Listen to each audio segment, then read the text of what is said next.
जब welding machine जब arc में चलाते हैं तो उसमें 3 नॉब होता है। एक होता है एम्पियर का, जो मेटल के हिसाब से थिकनेस, लोहा के थिकनेस के हिसाब से एम्पियर मतलब करंट को सेटिंग करते हैं, जिसके हिसाब से ताकि वेल्डिंग अच्छा मेरा रॉड मेल्ट हो सके, छिपके ना।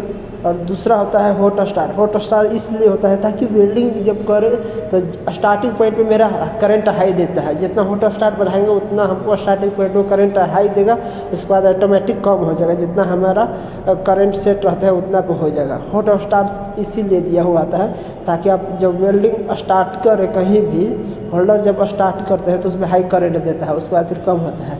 आर्क फोर्स इसलिए देता है ताकि आपका आर्क लेंथ ज़्यादा बढ़ जाए।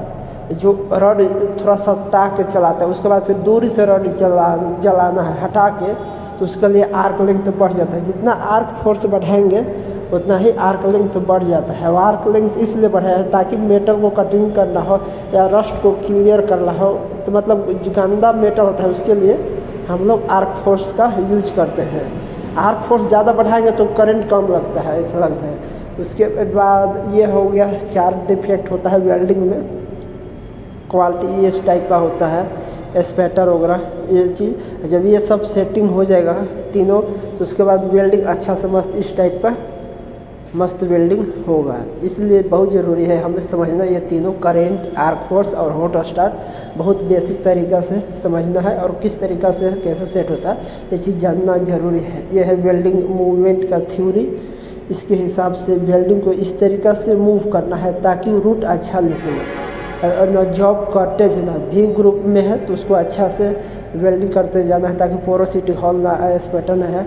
और रॉड को थोड़ा उठा के स्मूथ चलाने के लिए आपको रॉड को थोड़ा डिस्टेंस 10 mm 15 mm जॉब जैसा मारना है, जिससे जॉब है उसके हिसाब से 10 mm मतलब गैप रखना है। ये नहीं कि पूरा एकदम सटा के जॉब पे नहीं। और जॉइंट पे जब वेल्डिंग मारना है तो हमको लगता है कि जॉइंट पे उसमें हमें थोड़ा और करंट बढ़ता तो वो अच्छा बेल्ट होता, तो उसके लिए हम लोग हॉट स्टार्ट को बढ़ा सकते हैं। हॉट स्टार्ट को और बढ़ा देंगे, स्टार्टिंग पॉइंट को करंट देगा, या तो फिर आर्क फोर्स को थोड़ा सा बढ़ा देंगे तो फिर वहाँ पे जॉइंट पे अच्छा वेल्डिंग होगा।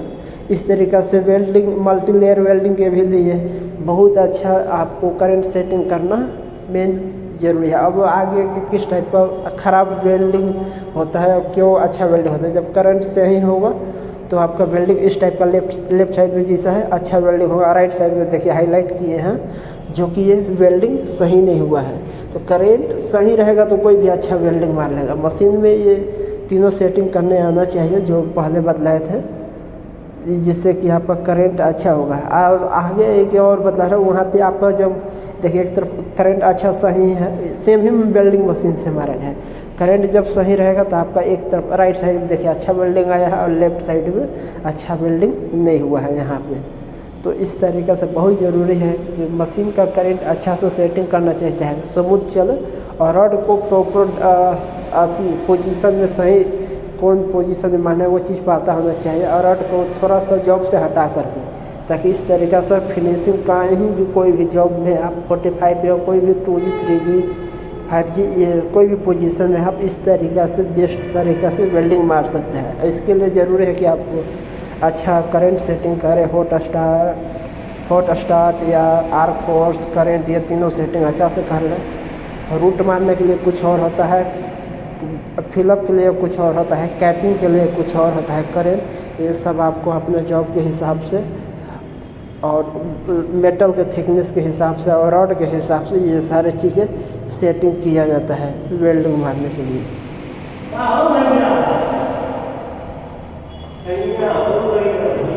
इसलिए